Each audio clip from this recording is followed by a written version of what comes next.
Is it safe to travel to Jamaica? That's the question we're diving into today. And I'll be honest, this one's complicated. As someone who spent over 25 years traveling the world in industrial safety and risk management, I've learned that the perception of safety is often more powerful than the statistics. And nowhere does that disconnect appear more clearly than in Jamaica. On the surface, Jamaica is everything you want in a Caribbean escape. Powdery white beaches, laid-back vibes, all-inclusive luxury, rum punch under the palms, and music, the heartbeat of the island, follows you wherever you go. But like so many destinations that rely on tourism to power their economy, Jamaica is a land of two realities: the glossy, protected resort experience, and the often harsher day-to-day life in the communities beyond the gates. Let's talk about the resort bubble. If you're flying into Montego Bay, checking into an all-inclusive in Negril or Ocho Rios, and barely leaving the property, your experience may be nearly seamless. Jamaica's tourism industry has invested heavily in creating what I'd call a self-contained safety perimeter around these properties. Most resorts are guarded, gated, and staffed by professionals trained in hospitality and security. Transfers from the airport are typically arranged in advance, reducing the need for independent transport. For many visitors, this is their entire Jamaican experience: cocktails at the swim-up bar, jerk chicken at sunset, and beach loungers with a view of paradise. But what about the other Jamaica? What about life beyond the resort gates? That's where the safety profile shifts, and where travelers need to be informed, not alarmed. Jamaica, unfortunately, continues to struggle with high levels of violent crime, particularly in urban centers like Kingston and certain neighborhoods in Montego Bay. This isn't new information. It's well documented by global travel advisory authorities, including the US State Department, Global Affairs Canada, the UK Foreign Commonwealth and Development Office, and the Australian Department of Foreign Affairs. All of them have issued varying levels of caution regarding Jamaica, especially for non-resort areas, citing issues like gang violence, armed robbery, and sexual assault. Let me be clear, these crimes are rarely targeted at tourists, but the presence of systemic violence in some communities means that risks can spill over, and when they do, they're not always predictable. Some neighborhoods are designated as do not travel zones. These designations can change, and they are worth checking before you go. Let's explore the differences across regions. Kingston, the capital, is often misunderstood. It's the political, cultural, and economic heartbeat of the island. It's also where Jamaica's income gap, infrastructure stress, and crime issues are most visible. There are parts of Kingston that are relatively safe and home to museums, art galleries, and excellent food. But the city is also home to areas grappling with organized crime and gang activity. The risks here tend to be more localized, but unless you're traveling for business or working with a guide or local contact, it's not the easiest place for the average tourist to navigate safely. Montego Bay is different. It's one of the main entry points for international tourists and home to a long strip of resorts along the coast. In Mo Bay, as the locals call it, the difference between the resort zones and the surrounding neighborhoods is often stark. In fact, there have been periods where the government has declared states of emergency in certain parishes due to spikes in violent crime. Again, tourists are generally shielded from these risks, but that doesn't mean the environment should be taken lightly, especially if you plan on exploring local shops, bars, or beaches on your own.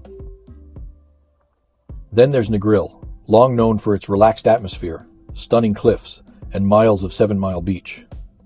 Negril has a different vibe entirely. It feels more bohemian, more spaced out, and overall, it tends to have a lower rate of violent crime than Montego Bay or Kingston. But petty theft, scams, and drug-related incidents can still be issues, especially for those who venture out at night without local knowledge or proper transport. It's also worth noting that some roads into and out of Negril aren't well lit or well marked, which can make late-night transport risky. And now, let's talk food and water safety, because these are the kinds of issues that can affect any traveler, regardless of where they're staying. Water from the tap in Jamaica is generally not considered safe to drink unless you're in a well-established hotel or resort that explicitly says otherwise. Bottled water is easy to find and inexpensive, and it's the safest option. Street food in Jamaica is absolutely delicious. There's no doubt about that. But be cautious. Look for stalls that are busy, that serve freshly cooked food, and where locals are lining up. Avoid anything that's been sitting in the sun too long or handled without gloves. Transportation is another major concern. Outside of resort-arranged transfers, road safety in Jamaica is not great. The roads can be narrow, winding, and poorly maintained. Aggressive driving is common, and traffic laws are not always enforced. If you're not used to driving on the left or navigating chaotic road conditions, hiring a private driver or using a trusted taxi service is a smart move. Do not flag down random taxis off the street. Instead, have your hotel or resort call a licensed one for you. Cultural sensitivity also plays a role in safety. Jamaica is a deeply religious, socially conservative country in many respects, particularly outside of the tourist centers. Same-sex couples, for example, may encounter discomfort or even hostility in certain areas. Public displays of affection are often frowned upon, regardless of orientation. Racism can also be a complex issue. While Jamaica is proudly Afro-Caribbean, and its identity is rooted in Black culture and independence, visitors of all races should approach the island with respect, humility, and a willingness to listen rather than assume. Politically, Jamaica is stable. It operates under a constitutional parliamentary democracy. But like many nations, it grapples with issues like corruption, youth unemployment, and uneven development. These underlying factors contribute to some of the crime and frustration that manifests in tourist areas. Civil unrest is rare, but not impossible, especially during election periods or when controversial government policies are introduced. So, is Jamaica safe to visit? Here's the nuance. If you're staying within the well-defined boundaries of an all-inclusive resort, arranging transportation in advance, and avoiding unnecessary exposure to high-risk areas, your trip will likely be smooth, memorable, and safe. The hospitality industry is robust, and most travelers return with glowing reviews of the service, scenery, and food. But if you plan to go beyond that bubble, to hike in the Blue Mountains, visit cultural neighborhoods in Kingston, or explore inland parishes, you need to step up your awareness. It's not just about knowing where the risk is, it's about being prepared with strategies to avoid it altogether. That's where travel safety preparation makes all the difference, and that's what this channel is all about. I've spent a career helping people recognize risks, assess environments, and make smart, confident choices. Travel should expand your world, not shrink it in fear, but neither should it be approached with blind optimism. Before we wrap up, here's a quick note on health and emergency services. Jamaica has both public and private healthcare facilities.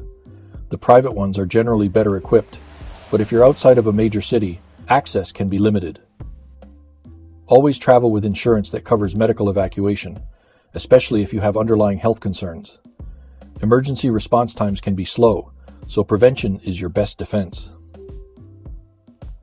And here's the surprise I promised at the beginning. One of the safest and most enriching experiences you can have in Jamaica isn't at a beach or a rum bar. It's in the mountains. The communities in the Blue Mountain region, particularly around places like Mavis Bank, are some of the most welcoming on the island. If you're looking for authenticity, incredible views, and rich cultural exchange, it's worth considering a guided trip inland. Just be sure it's organized through a reputable local provider or your travel advisor. So there you have it. Jamaica is a country of contrasts, and with proper planning, a healthy respect for its complexities, and informed choices, you can have an unforgettable and safe journey. If this video has helped you prepare for your trip, or even changed your perspective, be sure to like, comment, and subscribe to the Travel Safety Network. Thanks for watching, see the world, and stay safe.